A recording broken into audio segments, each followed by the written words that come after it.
Hello everyone, welcome to Tinge Ginge. Now today I'm going to be doing a video on my fish pond.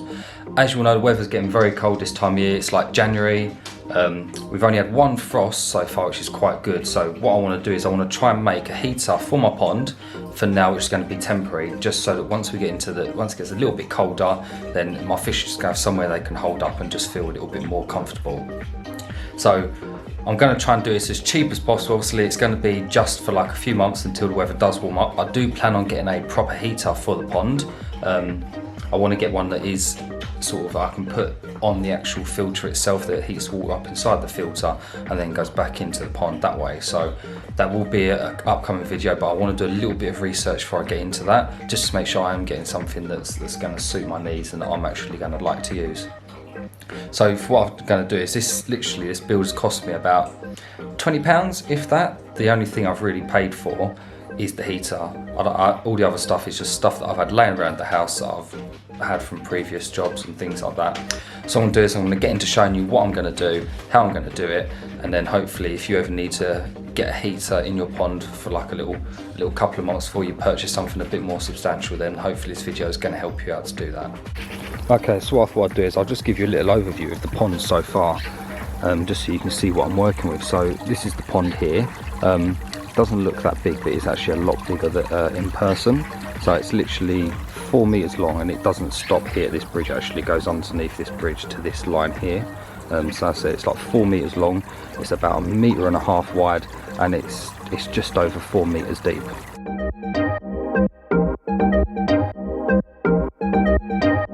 And it's something I dug myself. I did all the decking here myself. And I knew that I wanted the decking to be incorporated into the pond. I wanted the pond to literally come to a stop, go straight down, and then carry on with the rest of the garden. I've built this here, I've built this myself. Literally the whole pond has been done myself. I am thinking about redoing the pond completely and maybe extending it a little bit further up, so that's a little bit wider. I'm not too sure if I'm going to do that, because that is quite a big job, but that's something that I'm going to think about in the future. If we go down here, I've had to do a little bit of maintenance work on my pond, because as you see here, my old filtered old pump that I was using has broken, so I've had to quickly replace that. And this is just the setup I've got at the minute. I will be doing another video on this in the future. I'll just updating you on everything that I've got, but for today I'm literally just going to show you the heating element of it, just because I want to try and get that done as soon as possible. And then when it gets a bit warmer, I'll do an in-depth video about the actual pond. As you can see here, this isn't actually how the waterfall is going to be. This is something that I'm just testing out. I'll just show you the other parts I'm going to be using to this. These are the other 3 sections that actually go to that waterfall. It's like a 4-step sort of waterfall. It's like just pieces of black slate, and what I'm trying to do is I'm trying to get this moss to grow and adhere onto this slate, just because I've got an idea of what I want it to look like. So that is a work in motion, and I will be covering that in another video as well. But yeah, that's just a quick glimpse into how the waterfall is kind of going to look. Okay, so in this pond, you can see I've got the 2 bubbles down there. The stocking isn't huge. I didn't want to have too many fish in here. I just wanted to have a few colourful fish that I liked. Now it is mainly carp. It's mainly koi carp. I've got a few other just normal strains of carp, like mirror carp. I do have a little common carp in here as well that I bought, and that's just I wanted to add some variety in here, because I do like fishing. So I've got some normal carp in here as well, along with the koi, and there are 2 sturgeon in here as well. I do plan on getting some more fish for it, but again, I'm not going to do that till the summer comes. Now I don't know if they're going to feed. They did feed the other day, but I thought I'd try and get a quick feeding video for you, just to see what comes up. Just have a little look, see if anything do come up. It is cold, so they're probably not going to feed that much, but we'll just see what happens. Normally if I splash around in the edge like this, the old sturgeon normally comes up. You can see the net on here, it's all ripped up and torn apart. That's thanks to my 2 staffies that I've got. They love to come and try and get in the pond, and they've ripped all this net. So I'm going to redo this net at some point. Again, that'll be another future video, but I'm just going to see if I can try and get the sturgeon to come up, because he's very friendly, eats out your hand. Here he is on the other side. I know the glare's going to be a pain, but he did just come up for a second on this side. Here he is. You can see he's a very friendly fish. He will come up to you and see what you've got food wise. He's very greedy. The glare is awful, but you can just see him there. He's having a little nibble on my hand. You can see him just there poking his little white nose out. It's so funny. You can always see him feeding, because where his nose is so long now, it literally pokes over the top of this rail, so whenever he's hungry you can see him working his way up and down with his nose bobbing up and down. It's such an amazing fish, and he's gotten huge since I bought him. He was very small, and now that I've bought him, I've kept him in here for so long, he's growing really quickly, so I can't wait till he gets even bigger. Okay, so that was just a quick look at the pond. That's what I've got going on at the minute. There's loads of stuff I want to do out there. The filter's going to be completely revamped. The netting, I'm going to do a custom netting on top just to make it a little bit more durable so the dogs can't destroy it as much as they have. Yeah, it's just, I want to add a sump to that as well. So like my saltwater aquarium I've got upstairs, I've got a video on that, so check my channel out so you can see the video I've done on that.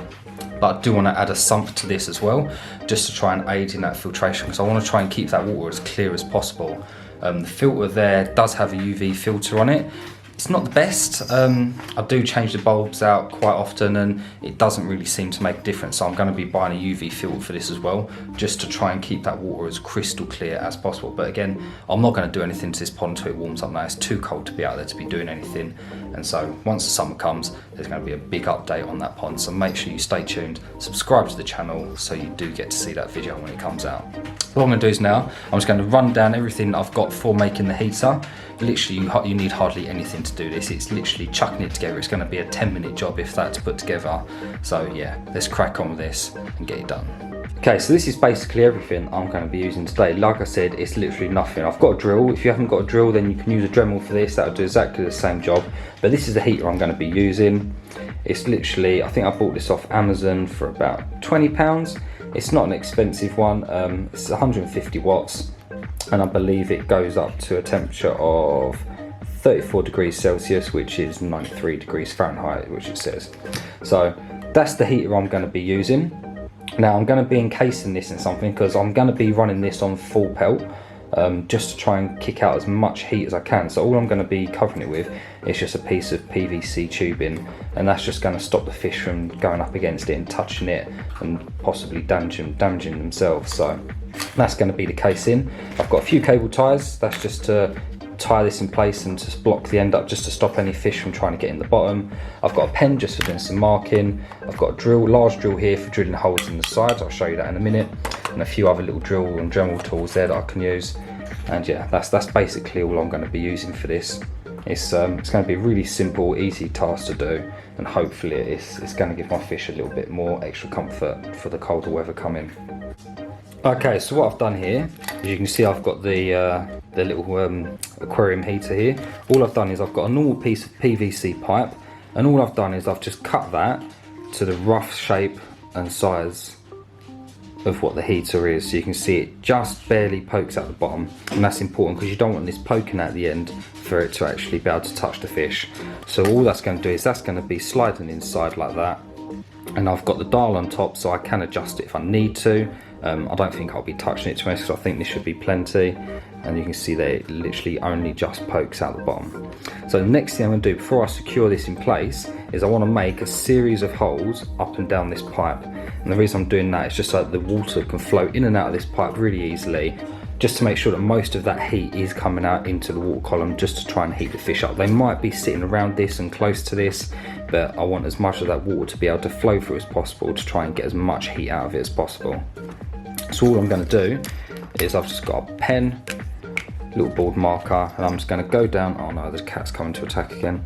I'm just going to go down, I'm just going to mark certain areas at certain points, just like that. It doesn't have to be perfect, I'm just eyeballing it for the sake of doing this. And all I'm going to do is I'm just going to make those marks all the way along the tube, and then from there we're going to then drill the holes. So I'm going to be using a fairly large drill bit for this. This is a 8mm drill bit, and this is just going to give me enough of a hole that it's going to allow that water to pass through. Now I don't want it to be, the holes to be too big, because obviously within this tube I need this heater to have time to actually warm up the water inside the tube before it comes out.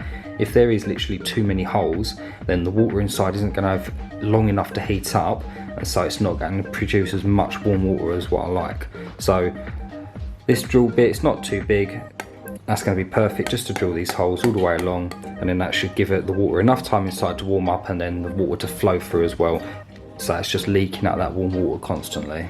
So I'm going to chuck this in the drill, and then we're going to drill all these holes and get them done.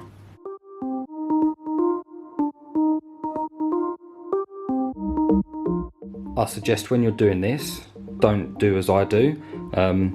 If you're going to drill this, put this down on the surface like that, and then drill onto the surface that way, just to make sure you're not going to hurt your hand. Don't do what I'm doing. I'm doing this just because I'm trying to do it as quick as possible, but just try and keep it as safe as possible when you are doing this sort of work.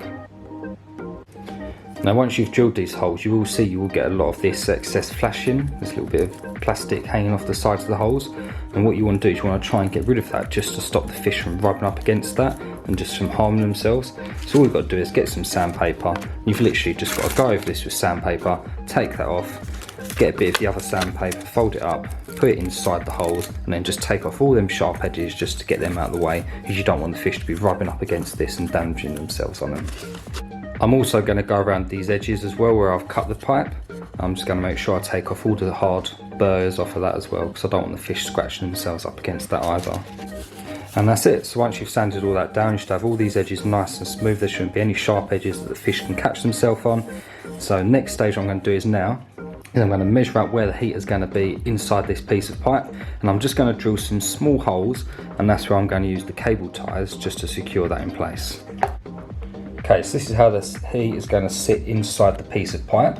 So what I'm going to do is I'm going to put a cable tie that goes around this part of the heater, and what it's going to do, it's going to go through one part, through this part of the pipe, it's going to go around the heater, and then it's going to exit this part, and then I'm just going to attach it by using the little mechanism on the actual cable tie itself, just to tie it in place. So the first thing I'm doing is going to make two little holes roughly where I want the cable tie to go, which is going to be here and here. Then I'm going to use a smaller drill bit just to drill those holes, and then I'm going to thread the cable tie through. Once the cable tie has gone through, I'm going to put it through both holes, because that can be quite tricky to do, and then I'm going to put the heater in afterwards, and then I'm going to have that sealed in place. I'm also going to, before I put the heater in place, I'm also going to drill 4 holes at the base. There's going to be one here, one on either side, and then one on the opposite side. And that's so that I can put cable ties across like this, in a cross sort of fashion, and that's just going to stop the fish from swimming inside the tube and trying to get close to that heater and burn themselves. So I'm going to put cable ties across there as well, just to make sure it's all nice and secure.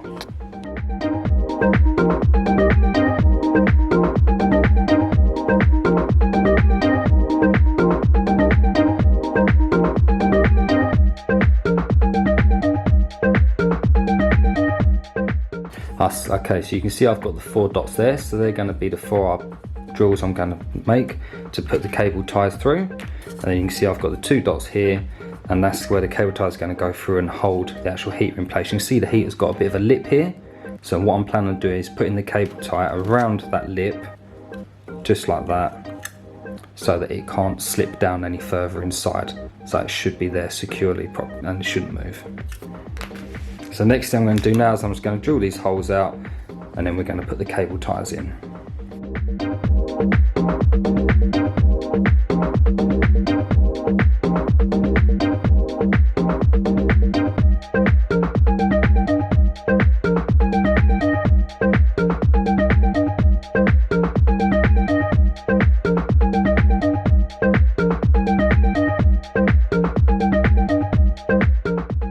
Okay, so starting with the bottom end, it's literally as easy as this. I'm just going to pass that cable tie through the 2 holes, and I'm just going to secure it.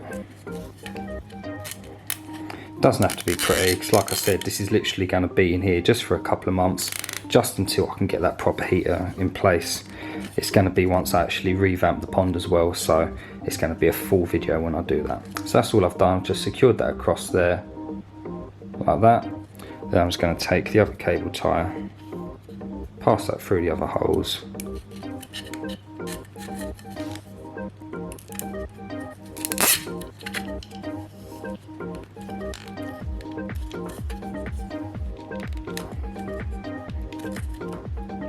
and you can see there, that's sort of blocked off the area. The fish, some of the fish in there are fairly small, but there's no way they're going to be able to get into these gaps, so that's just going to stop anything from getting inside and burning themselves.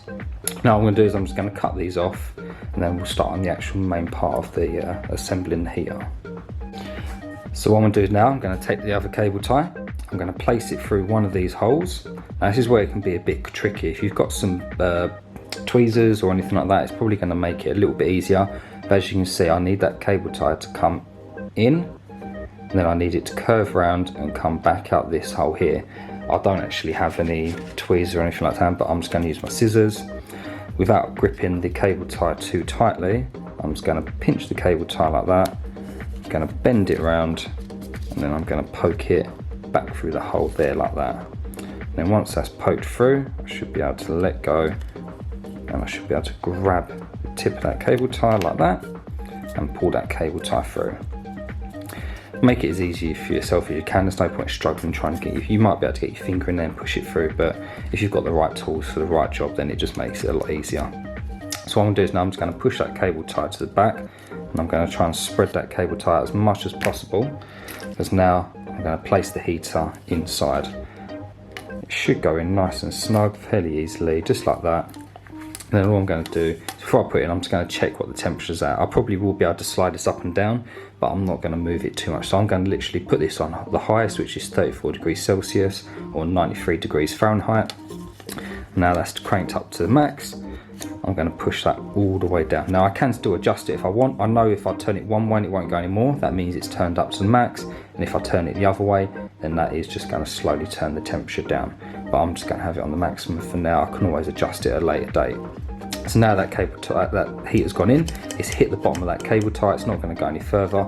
All I'm going to do now is tie the heater to the pipe. Now I'm not going to do this cable tie too tight, because I don't want to try and pull it and then somehow damage the actual glass heater itself, because it is fairly fragile. I've noticed if you do drop these at all, then they can break quite easily. So I'm just going to do that cable tie with enough tension that it literally just holds that in place, that it's not going to move too much. So I'm just going to do it up a little bit more, and you can see there that's nice and secure and in place. It's not going to go anywhere. So now that that's in, I'm going to snip off the end of that cable tie, and that is basically it. That's all it is. It's nothing fancy, it doesn't look amazing, it's not going to win any awards, but it's functional, it's cheap, and it's going to do for now. I wouldn't recommend using this full term on a pond, just because one, I'm not sure how much this is going to cost to run, but some heaters are quite powerful and they can cost quite a lot to run. And also this just isn't going to heat up the water properly enough just to help your fish survive. The fish I've got in there have been in there for a while. It's only because I've introduced a few new baby koi in there that I do want to chuck this in just as a peace of mind until I do get that proper heater on. So that's basically it. A lot of people probably just worry about the heater melting the plastic. I'm not too worried about that, because this is going to be submerged in the water and the water out there is fairly cold. I'm hoping that the actual heater won't be able to melt the plastic due to the cold water. That's my theory. I'm going to leave this in there overnight, and then tomorrow I'm going to come in, pull it out, and I'm going to have a look just to make sure there's no scorch marks on the inside of this pipe. Also, the other reason for putting this surround on it, I forgot to mention, is because I do have a pond liner. I don't want this heater to sit against that pond liner and somehow melt it. Again, I know it's not going to be hot enough to melt this, but I'm just trying to make it as safe as possible. One, for my fish, because I don't want them to touch up against this, and two, hopefully this is going to protect my actual pond as well while it's in there. Hopefully it works, but I will update you. I've got a couple of thermometer temperature probe things that I'm going to put out there, and it's just to see for myself really. I'm going to put one probe next to this, and I'm going to put one probe a couple of feet away from this, and hopefully that will show you a temperature difference. It might work, it might not work, but it's just going to be a cool little project just to see if it does work at all. So let's get this in the pond now and get it all set up and running. Okay, so as it does in England, it started raining, and I didn't want to bring the camera stuff out while it was raining while I was setting this up. So what I've done is, this is the area that I wanted to put the heater in. I've run the wire over there for now, so it's just temporary. So you can see that's the heater down there. I'm trying to get this glare out. So that's where I've placed the heater. It's only 2 or 3 inches under the surface, and it goes down like almost sort of 12 to 13 inches in depth. So that's the area I want it to heat up. You can see here I've got this wire that runs in. That's one of the temperature probes. And over here you can see I've got the other wire that goes there. So they're the 2 temperature probes that are in place. So it's going to be quite interesting to see what the temperature difference is. So I've got the temperature probes in here. I've got one in there, that side, one in that side, just so I can keep an eye on them. And that is now on. So what I'm going to do is I'm going to leave that for a while, and then I'm going to come back to it and hopefully we'll see a difference in the temperatures. So as you can see now, it's a lot darker, and I thought I'd just come out and check how these are doing. So it's been quite a few hours now. You can see I've still got one temperature probe, which is literally, you can see it just on the pipe there. So that little wire there, the tip of the probe is literally just there, and the other probe is going all the way down onto that side. So I just want to have a quick look just to see what the difference in temperature is. So it's not a big difference. It's only 0.3 of a degree Fahrenheit, but it's better than nothing. I'm going to give it a while. It's only been a few hours, like I said, so who knows, it might be a little bit better in the morning. I'm thinking about maybe putting some form of insulation on the top here, so that when the hot water rises it isn't just going straight up and being wasted. So I might put a sheet of polystyrene around this area just to help catch that warm water, but that'll be something that I'll have to update you on. So if you haven't got me on Instagram, make sure you follow me on Instagram at Tinge or Ginge. I normally post a lot of pictures there of updates on what I've done. That's always a good place to catch up on what's happening when I'm not filming. Okay, so that's going to be the end of the video. I hope you've enjoyed it. I don't think it's made a great difference to the pond, but once I get that insulation on the top, it should make a little bit more of a difference. But for now, it's better than nothing, and I'm hoping it's just going to make those fish a little bit more comfortable in the pond. If you do like what I've done, or if you need any questions on what I've done, please drop a comment down below and I'll try and help you as much as I can. If there's anything you think I can improve on as well, then please let me know. Anything that I can learn along the way is beneficial to me and for everyone else, so I'd really appreciate that. Thank you for watching the video. I do appreciate your support, and the more support I get on this channel, the more things I'm going to be able to do. So thank you so much for watching, and I'll see you next time.